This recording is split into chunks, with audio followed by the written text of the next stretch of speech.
Días a todos y a todas. Buenos días al tribunal, buenos días a los letrados, buenos días también a los que están en mi condición de acusados. Quiero empezar diciendo que la historia de la llamada causa dólar futuro, como bien expresara recién la vicepresidenta, es una historia de persecución política, es la historia de un disparate jurídico, es la historia de una verdadera aberración moral, pero además es la historia del negocio del macrismo con el tipo de cambio. Quiero contarles cómo se fabricó esta causa, que es una de las más escandalosas de los últimos tiempos. Y miren que hay muchas. Y se los quiero contar en detalle porque hoy tenemos la oportunidad, ustedes la tienen en realidad, de terminar con esta farsa. Tienen todos los elementos para terminar con esta farsa, sin que yo les pida nada, como recién no les pidió la vicepresidenta, simplemente aplicando la ley y hasta diría el sentido común y hasta un poco de buen gusto. Miren, ¿por qué nos juntamos hoy? ¿Por qué nos reunimos? Porque esta no es una audiencia del juicio oral, que ya está convocado. Nos reunimos porque apareció una prueba nueva. Apareció una prueba que cambia absolutamente todo y apareció una prueba bajo la forma tan simple y a la vez casi tan aburrida de una pericia, o sea, una explicación que dan los peritos de la Corte Suprema. Peritos contables, el cuerpo de peritos contables de la Corte Suprema. No las da un especialista en economía ortodoxa, no las da un partido político, la dan los peritos contadores de la Corte Suprema. Con mucha brevedad, con mucha precisión, y dan todos los elementos para decir por primera vez lo que en parte todo el mundo sabe, y todos los que estamos acá sabemos, pero que ahora queda en blanco sobre negro, que es que acá no hay ningún delito. No hay absolutamente ningún delito. No lo hubo. Por eso nunca se investigó ningún delito y en realidad nunca se investigó. Esta historia de esta causa es la historia de una infamia absoluta, pero que como bien relataba, mejor que nadie, recién la vicepresidenta, tiene motores y consecuencias muy, muy concretas. No solo para el derecho, para una tesis doctoral, para un capítulo de libro. Ha tenido en la Argentina esta causa y de la forma en la que se llevó consecuencias muy, muy concretas. En primer lugar, esta causa tiene y nace con una intencionalidad política obvia, evidente, en un momento en donde esa intencionalidad más obvia no podía ser. Lo describía recién Cristina cuando decía que esta causa llevó días después de haberse dado la elección general, la primera vuelta, y donde aparecían dos candidatos, uno Scioli y otro Macri, aparece una causa contra el gobierno que acusa de haber hecho una malversación y un mal manejo de justamente el dólar. Y pronto desencadena un allanamiento en la mesa de dinero y de operaciones del Banco Central, algo que no pasó en la historia, nunca.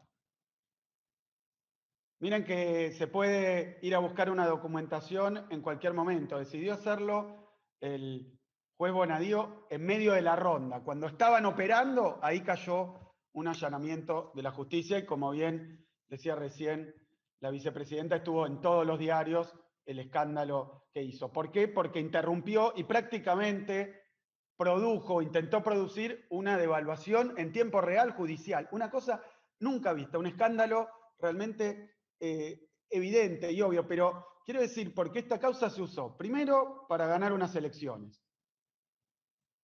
Porque quienes acusaron fueron un miembro del PRO, Pinedo, y un miembro del UCR, que eran parte de la contienda electoral, porque tenían como candidato en Cambiemos a Mauricio Macri, y se usó para acusar al gobierno.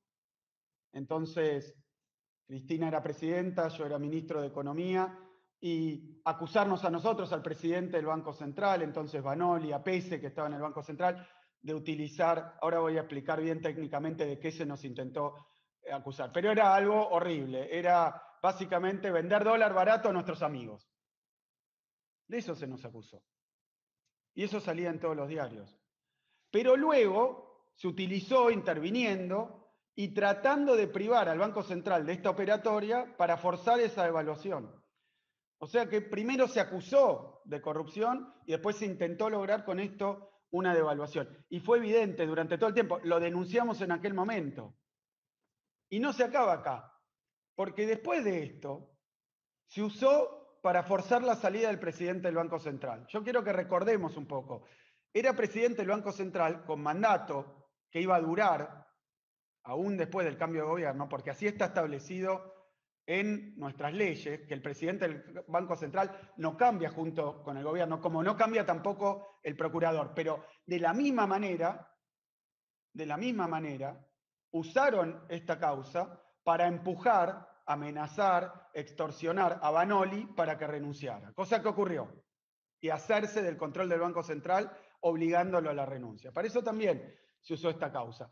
No termina acá. Esta misma causa se usó para un negociado, pero no nuestro, como explicaba recién la vicepresidenta, no del gobierno saliente, sino que cuando cambia el gobierno, se usó esta misma causa para sentarse las que iban a ser las autoridades con los que manejan los contratos de dólar futuro y fijar de una manera que no existe tampoco cuánto iban a ganar. Todos los que iban a ser después funcionarios del gobierno de Macri. Y después van y devalúan. O sea que intentaron forzar una devaluación, después negociaron el precio, después devaluaron y después embolsaron la plata. Todo con esta causa dólar futuro, que en parte fue un instrumento y en parte una maniobra de distracción. Porque mientras todo esto ocurría, nosotros estábamos embadurnados de titulares, de acusaciones. Así que me parece que claramente si no ocurrió algo en esta causa es que fuera un tema legal, un tema de discusión legal. Porque la verdad, y esto es lo más extraordinario de la causa, nunca se denunció un delito claro. Nunca se denunció un delito claro. Se pasaron incluso cambiando el tipo penal, la acusación y hasta los acusados. Fíjense que cuando Bonadío lanza esta causa, la lanzan Negri y Pinedo, y la toma Bonadío, empieza a citar testigos. Los testigos más importantes que citan son Redrado, Prat Gay, Lucas Liach, todos los que iban a ser, estábamos en el gobierno que encabezaba Cristina Kirchner y que yo era ministro, todos los que eran nuestra oposición. Los llaman a declarar y a explicar si esto era bueno o era malo. Cada uno dijo una cosa distinta. Es un papelón. Cada uno habló de un delito distinto. Redrado, que había sido presidente del Banco Central, no dijo lo mismo que Prat Gay porque lo incriminaba a él si eso fuera un delito. Así que armaron una realidad paralela en los diarios y en el expediente, pero que no tenía nada que ver ni con la justicia ni con el Código Penal. Y fíjense, esto empezó ahí, pero estuvimos 5 años. Hoy hace 5 años, más de 5 años, que empezó esto. La verdad que hacía muy bien la vicepresidenta en indignarse, porque yo hoy soy gobernador de esta provincia, estoy transmitiendo desde La Plata, y la verdad que estar de nuevo por enésima vez tratando de explicarle una justicia sorda, ciega, muda y además condicionada y además absolutamente partidizada en algunas partes, ¿de qué se trata esto? Lo hemos tratado de hacer 5 años. Entonces, fíjense cuál es el tema. lanzan una acusación. Una vez que esa acusación estaba girando en los medios y ya se daba por cierta, la mantienen, hacen a lo Bonadío un montón de, una especie, un simulacro de juicio o de instrucción, en donde nosotros, yo como acusado, y todos los que estamos acusados, pero nosotros nunca tuvimos oportunidad, nunca, de que se nos respetara ninguna de las pruebas que estábamos pidiendo que se produjeran. O sea, se nos acusaba de un delito, pero era un delito que no se comprendía bien cuál era, y era muy fácil desbaratarlo, y era muy fácil explicar que eso no era un delito, que lo que hizo el Banco Central no era delito, era obvio y evidente, pero estuvieron dando vuelta porque la finalidad era otra. Era, como bien dije, favorecer políticamente al macrismo, después forzar una devaluación durante el gobierno de Cristina, luego echar al presidente del Banco Central, luego con la misma causa sentar a los del dólar futuro para definir la ganancia, luego devaluar y en el medio quebrar al país, y por último embolsarse la ganancia. Todo eso hicieron con esta causa. Y nunca, en ningún momento, hicieron algo que pedimos desde el primer día, que es que llamaran a alguien objetivo, técnico, que explicara que esto no era un delito. ¿Qué es lo que apareció ahora? Que voy a explicar con detalle porque es muy simple de comprender. Apareció esta pericia, hecha no por nosotros, hubo peritos de parte, pero hubo unanimidad en cada uno de los puntos, por los peritos de la Corte Suprema, que demuestran lo que se sabía desde el primer día. Todo este tiempo esperamos. Ustedes hoy pueden terminar esta farsa. O pueden decir que tenemos que ir a juicio oral, volver a declarar y hacer más show y más circo con algo que no existe. Y es tan fácil como leer las 81 preguntas que le hicieron a los peritos. Y digo esto porque el recurso, que esto no es parte de ese juicio oral, sino un recurso que se ha presentado, tiene un objetivo en la ley. Me lo explicaron porque yo no soy abogado, me lo explicaron. Pero ¿para qué se usa este recurso? Para lo siguiente. Supónganse que hay un juicio porque se acusa a una persona de matar a otra. Se hace la instrucción, es decir, lo que hizo Bonadío, y después se eleva a juicio oral.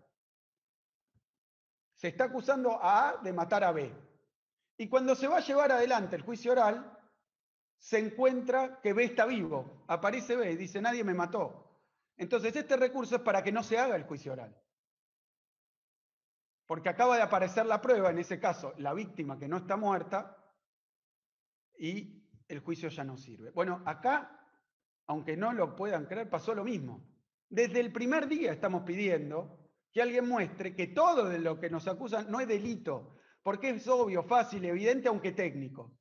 Recién ahora, cuando esto toma curso en el tribunal oral, se pide esa pericia, y esa pericia da el resultado que indefectiblemente iba a dar. Que todas estas son paparruchadas, inventos, pero que no hay ningún delito que haya cometido el Banco Central. Entonces, es como ese caso que yo decía, de un asesinato que aparece la presunta víctima, pero peor, acá siempre estuvo, nunca la llamaron, estaba atrás de la cortina, la persona viva, pero no la querían ver, porque el tema es seguir enjuiciando, seguir persiguiendo, seguir generando hechos con esa acusación falsa. Es así. Así que, sinceramente, este juicio no se puede realizar, nunca se debería haber realizado, porque no hay ningún delito.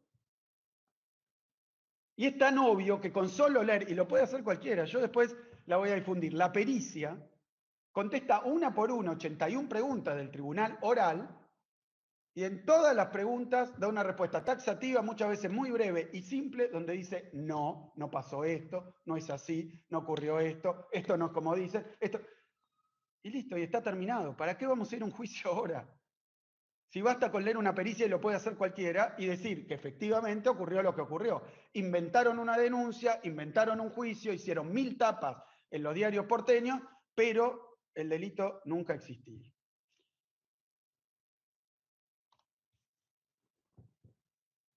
La cronología del caso, le quiero agregar simplemente a lo que comentaba recién la vicepresidenta un detalle más. Cuando inicia este juicio, no estamos acusados ni la vicepresidenta actual, entonces presidenta, ni yo, ministro.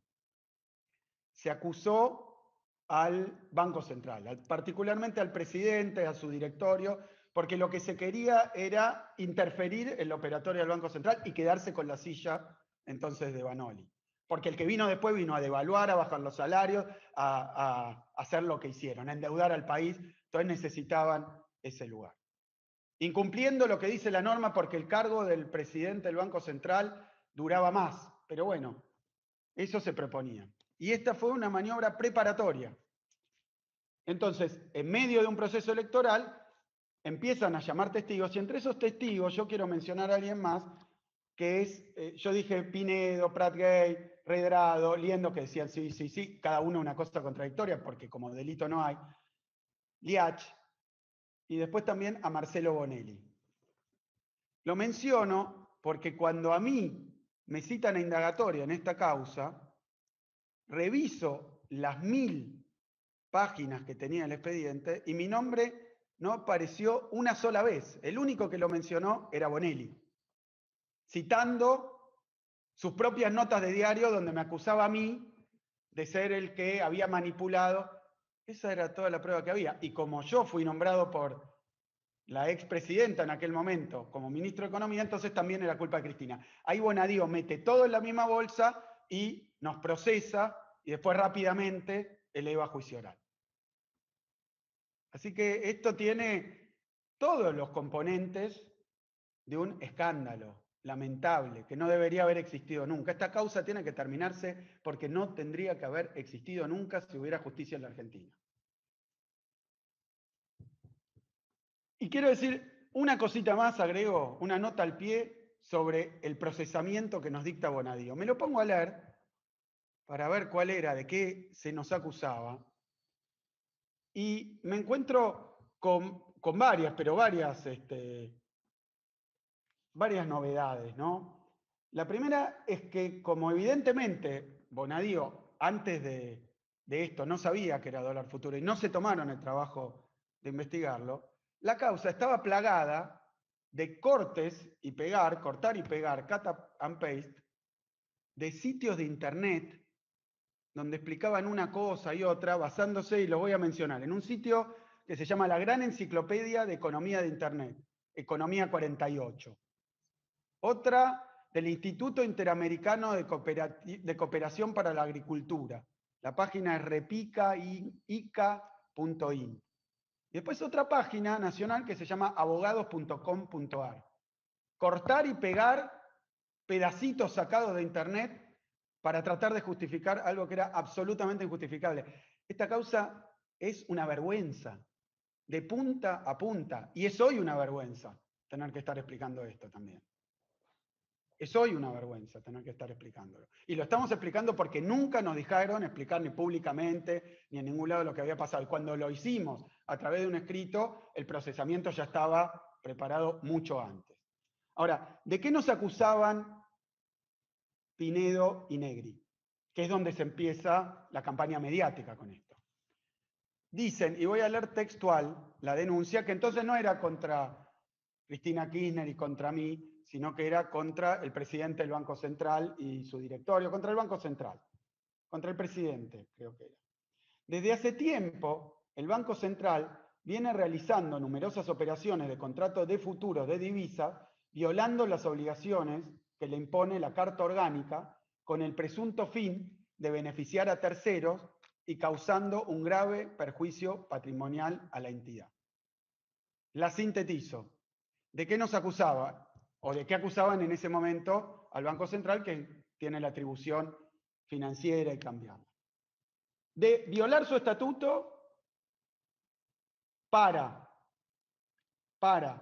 realizar operaciones fuera del precio que correspondía y, al hacerlo, favorecer a sus amigos y perjudicar al Banco Central.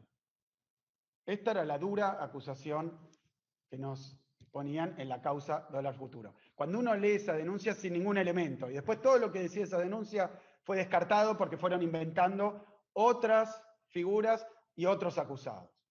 Pero básicamente lo que planteaban era haber vendido dólar barato, habérselo vendido a los amigos, perjudicar al Banco Central y de esa manera no cumplir con la Carta Orgánica del Banco Central, o sea, los deberes que tenía el Banco Central. Entonces, y lo último antes de hablar de la pericia. Con esa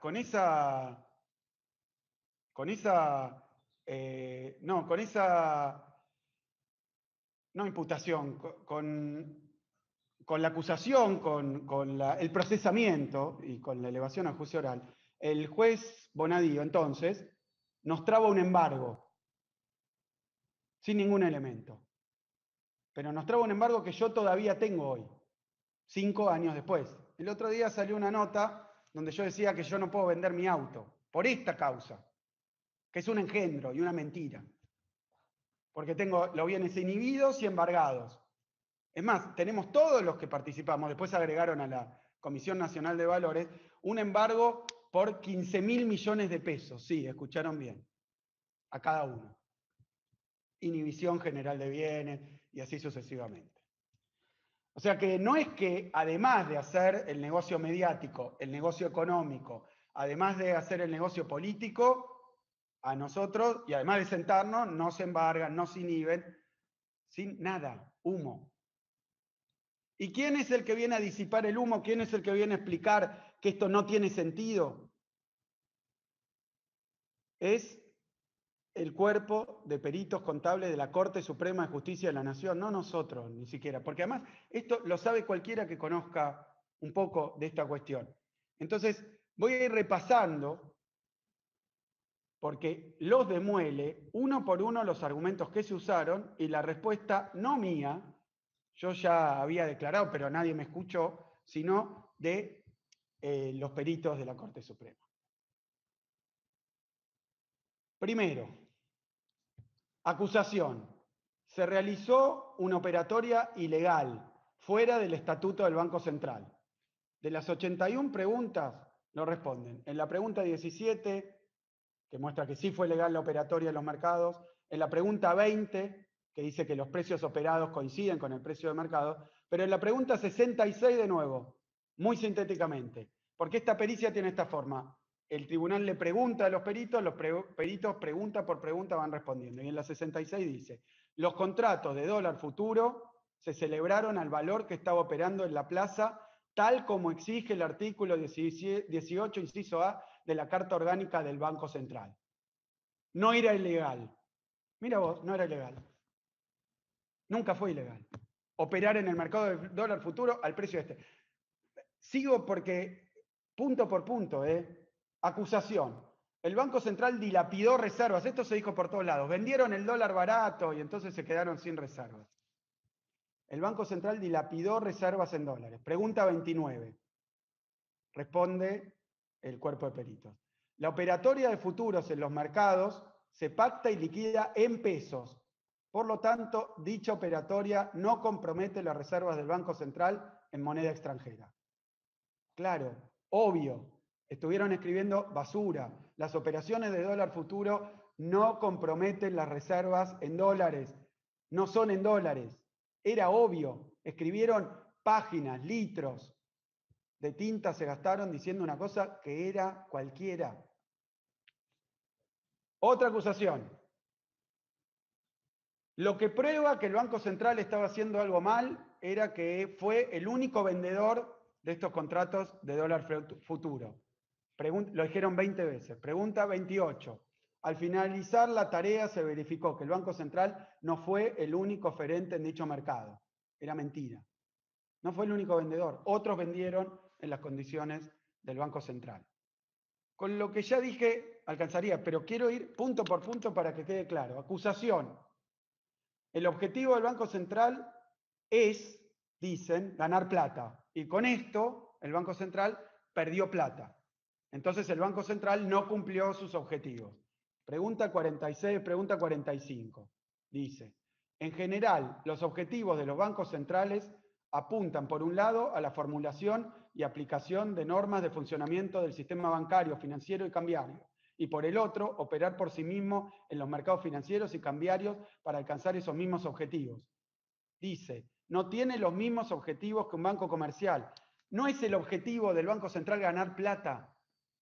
Entonces, más allá de que muchísimos bancos centrales, según un informe del BIS, la mitad operan de esta manera y a veces ganan y a veces pierden, porque es una operatoria con fines regulatorios para evitar una corrida, para regular el valor del tipo de cambio. O sea que lo que dijeron es evidentemente absurdo, pero tuvo que venir una pericia 5 años después de la Corte Suprema para que esto aparezca dicho taxativamente en el expediente. No estaba. Acusación. El Banco Central tuvo enormes pérdidas patrimoniales. Perdió un montón de plata con esta operación ruinosa que hizo en aquel momento. La respuesta aparece en la pregunta 2, donde dice, de los estados contables publicados por el Banco Central de la República Argentina, surge que durante el ejercicio 2015 se obtuvo una ganancia de 147.000 millones de pesos, mientras en el año 2016 la ganancia fue de 67.000 millones de pesos. No solo con esto no perdió plata, en el 16, cuando se pagaron estos contratos de dólar futuro, no solo no perdió plata, ganó plata el Banco Central. Ganó plata el Banco Central. Y no es que lo diga yo, lo dice el balance del Central, lo dice el balance presentado en el 2016 por la administración de Macri y el consolidado después del 2015 por también la administración de Macri, no hay duda. Pero además no es el objetivo ganar plata de un Banco Central. Acusación. El precio al que operaba el Banco Central no era el precio de mercado. Entonces operó un precio incorrecto. De esto se discutió un montón. ¿Por qué se hacía mal? Porque se compraba más barato, se vendía dólar, que ya sabemos que no es dólar, sino contratos futuros en pesos sobre el valor del dólar, pero se vendían a un precio que no era. Entonces contestan en la pregunta 79, en la 50, en la 42 y en la 25. En teoría el precio de mercado se resuelve entre el oferente y el demandante. No es a través de una fórmula que se determina el precio. Sin embargo, el Banco Central puede actuar ofertando o demandando a precios diferentes a lo que está operando el mercado. Lo hará ejerciendo funciones de regulación cuando considere que los valores se encuentran fuera de los rangos coherentes con las políticas monetarias y cambiarias fijadas. Yo pido disculpas que esto sea un poco técnico, pero lo voy a traducir al criollo. El Banco Central tiene la atribución de operar en el mercado de futuros y lo hace a través de una pantalla donde opera ciegamente y lo hace al valor que considera necesario. Entonces, esto lo ha hecho antes, lo hace en muchísimos países y lo hizo después con Macri. O sea que el gran problema de toda esta acusación es que si fuera cierta, si esto fuera un delito, esto configurara un delito, entonces tendríamos que empezar una de dos, o a juzgar a todos los presidentes del mundo, del Banco Central, o por lo menos de la historia argentina, que operaron en este mercado como lo hicieron, o bien, cada vez que un presidente del Banco Central quiere operar con el dólar futuro, tendría que ir a Comodoro Pi, a hablar con un juez, a preguntarle a qué precio lo hace.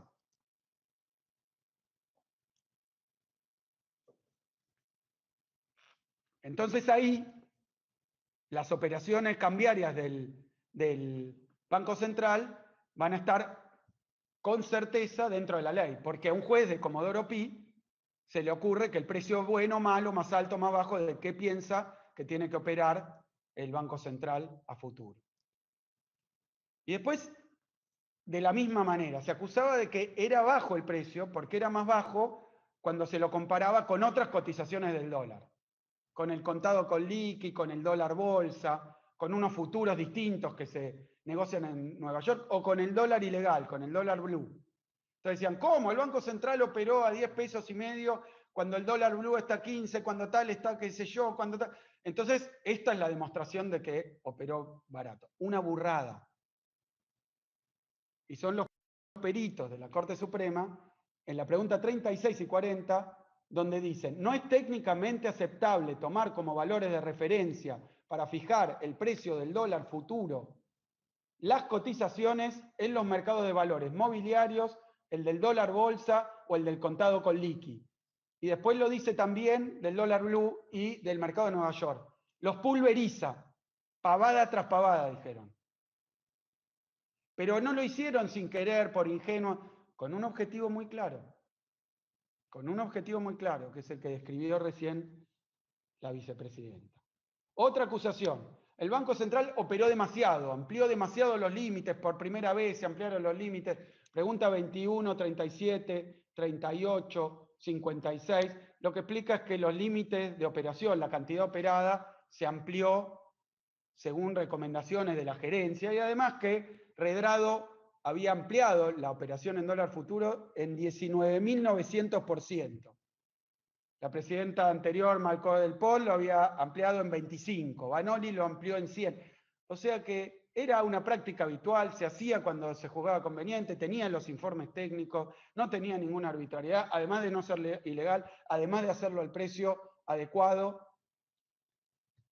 Y después lo otro que decía, y acá me parece importante porque tiene algunos efectos posteriores. La acusación que se hacía es que fue la única vez que se usó esta operación y que fue la única vez que de esta manera se intervino. Pregunta 33, 11, 10. Dicen, en los años 2008, porque preguntan ese periodo, 2012, 2013, 2014, se produjeron pagos netos con motivo de costos incurridos. O sea, lo que se muestra es que es una operación que se usa en determinadas condiciones. Cuando hay tensión cambiaria, que se usa y se había usado muchas veces y se usaba incrementando los montos y se usaba operando en estos mercados. Otra acusación, que como se pagaron los contratos de dólar futuro, hubo que emitir dinero. Esta lo usó el macrismo. Que entonces la inflación era culpa del gobierno anterior porque se había emitido dinero para pagar esos contratos ruinosos, inmensos, que ya sabemos que no le dieron pérdida al Banco Central. Pregunta 8 y 9. La emisión originada en el pago de los contratos de dólar futuro en el año 16 representó un 3,2% de la estabilización total. Y en el 2015, 2,61%. O sea, no fue significativo en términos de emisión. Y en la pregunta 13 y 14 explican que tampoco afectó la capacidad del Banco Central de financiar al Tesoro. Se acusaba también de que se hizo esta operatoria que era oscura, que nunca se había hecho y que entonces se estaba violando el estatuto y entonces se pasó por adelante de los controles. Bueno, miren, en la pregunta 15 y 16 queda muy claro que cuando se presentan los balances del Banco Central con esta operación, no hay ninguna objeción, ni del auditor interno del Banco Central, ni de los auditores externos del Banco Central, extranjeros, ellos o parte de una empresa extranjera, ni de la Auditoría General de la Nación. Si hubiera sido una operación espantosa, fuera de la ley, fuera del estatuto, cuando se evalúa la gestión del Banco Central, en el Banco Central, sus auditores externos que están comprometidos con hacer este tipo de mirada, la propia GENE hubieran dicho, bueno, acá se violó, nada, nadie. Porque no era delito, porque estaba bien, porque se operó como se operó muchísimas veces, como operan muchísimos bancos centrales. Y la última, que quiero mencionar porque también tiene efectos, que dice, los acusados se beneficiaron con las operaciones. Lo que hacen los peritos en la pregunta 71, 72, 24, 27, 23, es primero mostrar que no se podía beneficiar el Banco Central operando, vendiendo dólar futuro, porque eso quisieron hacer creer, que la operación de dólar futuro consiste en ir, buscar una persona, llamarla, decirle, che, vení, te vendo un dólar a 10 que en realidad vale 15, que no se podía beneficiar el Banco Central operando, vendiendo dólar futuro, porque eso quisieron hacer creer, que la operación de dólar futuro consiste en ir, buscar una persona, llamarla, decirle, che, vení, te vendo un dólar a 10 que en realidad vale 15, y entonces le está generando una ganancia a ese tipo que puede ser como a mí que me acusaban de este primo falso, bueno, entonces le vendió. Y bueno, lo que deja claro en este peritaje, lo que dejan en claro, es que las operaciones se hacen con pantalla ciega. O sea que el que ofrece, en este caso el Banco Central, no sabe quién compra. Ni lo puede saber ni lo puede coordinar. O sea que aún si hubieran querido beneficiar a alguien, no hubieran podido. Y esta es la gran paradoja. Porque el tribunal le hace una pregunta a los peritos muy interesante, que yo creo que viene a cuento de lo que estamos mencionando en términos de contexto y de proceso histórico. La pregunta es si la devaluación ocurrida el 17 de diciembre de 2016, o sea, cuando nosotros ya no estábamos, la devaluación de Macri generó pérdidas. Y lo que contesta el cuerpo de peritos es que efectivamente generó pérdidas para el banco. No una pérdida general en el balance, pero ¿por qué se generó una pérdida? Porque el Banco Central había estado evitando una devaluación, los candidatos, incluido Macri, habían dicho que no iban a devaluar, y lo había dicho, Macri sostuvo en televisión, en América TV, no pasa por ahí la Argentina, no vamos a devaluar, es mentira de él, lo estaba señalando a Scioli. Y después, de nuevo, en el Canal 9, le pregunta el periodista Casella, le pregunta, no me quedó claro, ¿no es verdad que no se va a poder comprar el aceite o que el dólar se va a 15 pesos? Si usted gana, Macri respondió, no es verdad que el dólar se va a ir a 15 pesos, no es verdad, no es verdad. Hay varias más, pero no los aburro. O sea que durante toda la campaña donde ocurre todo esto, tanto el que terminó siendo presidente Macri como el otro candidato Scioli dijeron que no iban a devaluar, pero Macri sí iba a devaluar y lo sabía muy bien. Para eso tenía que cambiar al presidente del Banco Central y mientras tanto sus amigos y su compañía también, porque Sogma también, si no me equivoco, fue compradora de contratos dólar futuro, compraban contratos dólar futuro, donde ganás plata si efectivamente ocurre una devaluación. Y ellos sabían que iban a devaluar y el día 17 devaluaron 40% y llevaron el dólar a más de 13 pesos. Hicieron un desastre. Porque fue con toda esa idea de Pratt Gate que decía, bueno, si el dólar ya está a ese valor, eso es lo que empezó a decir después. Entonces, esto tuvo también efectos económicos devastadores que tuvieron que ver con esta causa. Los que ganaron y los que perdieron. Perdió el pueblo argentino. Perdieron los que no ganan en dólares, ni habían comprado dólar futuro, ni estaban en el tongo este, ni habían ido a negociar el valor de los contratos y después devaluado. Por eso digo que esto parece, la verdad, no sé si el reino del revés, ya no sé cómo calificar que estemos nosotros testificando y los otros, los que hicieron todas, absolutamente absueltos por el mismo juez, el propio juez acusado. Porque ¿saben qué? Algo que creo que no contó la vicepresidenta. Cuando Sturzenegger devalúa, tiene que empezar a pagar los contratos dólar futuro, sí, esos de que estaban los amigos también. ¿Y a quién le consulta si eso es delito? A Bonadío. Y Bonadío le contesta, pague, pague. Entonces, si esto era un delito, estaba mal, ¿cómo va a convalidar que Sturzenegger pague? No, porque el objetivo, el propósito y el plan era este. Es evidente. A todo esto en el banquillo de los acusados, en los medios de comunicación, diciendo que favorecimos corruptos, ineptos, nosotros. Yo creo que a esta altura del debate o a esta altura de esta causa o a esta altura de este engendro, a 5 años de que haya empezado, la verdad que con este peritaje, citarnos a nosotros a un juicio oral, sentarnos para el show mediático también en el banquillo de los acusados, como ya hicieron con la actual vicepresidenta en una causa y le salió muy mal.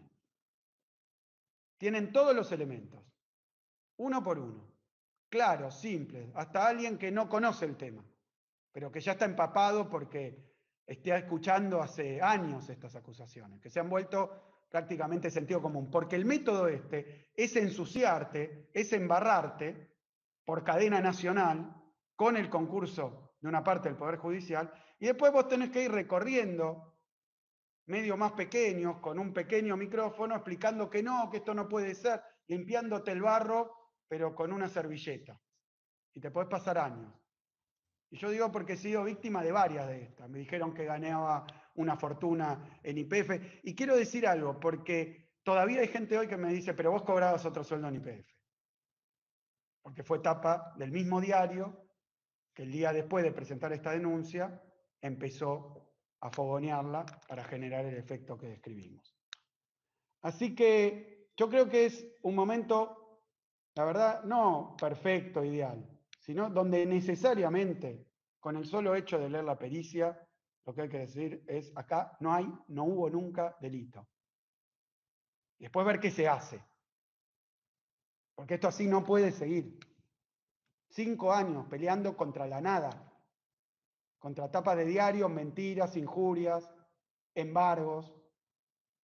Así que cierro porque recién se hablaba de los jueces del tribunal, a los que nos estamos refiriendo. Pero quiero decir algo del tribunal oral. En el tribunal oral, cuando ya estaba este peritaje, nosotros pedimos que el juicio termine, porque finalmente, después de 5 años, leyeron un informe técnico que dice que esta causa es lo que es, un invento, pero lo tienen ahora sí, enfrente de la vista, y no se pueden hacer los distraídos, y no se pueden negar. Esto termina hoy en la Cámara, porque 2 de los 3 jueces, que entonces componían el tribunal, dicen que